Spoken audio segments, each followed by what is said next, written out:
माऊलींची पालखी जेजुरी नगरीत दाखल झाली आणि आपण पाहतोय की माऊलींच्या पालखी रथावर जेजुरीतील नागरिक मोठ्या प्रमाणात भंडाऱ्याची उधळण करत असल्याचं आपण पाहतोय। खरं तर आज जेजुरीत या संत ज्ञानेश्वर महाराजांच्या पालखीचा मुक्काम असणार आहे आणि आज जेजुरी नगरी खंडोबा देवस्थानासाठी प्रसिद्ध आहे। सोन्याची नगरी जेजुरी असं म्हटलं जातं।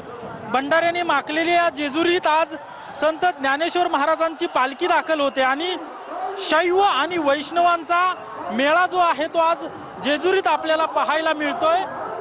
आजचा संत ज्ञानेश्वर महाराजांच्या पालखीतील महत्त्वाचा दिवस आहे, कारण की आज खंडोबा देवाची आणि संत ज्ञानेश्वर महाराजांची जी आहे ती भेट होत असती। आता हे वारकरी जे आहेत ते लाखोच्या संख्येने जेजुरी नगरीत दाखल झालेले आहेत आणि आता आपण पाहतोय की ही पालखी जी आहे ती ज्या ठिकाणी संध्याकाळचा या पालखी तळावर मुक्काम असणार आहे त्या ठिकाणी मार्गस्थ होते। आता हे वारकरी जे आहेत ते मुक्कामाच्या ठिकाणी मार्गस्थ होतील आणि त्यानंतर आपल्या लाडक्या खंडोबाचं दर्शन घेण्यासाठी खंडोबाच्या गडावर दाखल होते आणि आपल्या लाडक्या खंडोबाचं दर्शन घेतील।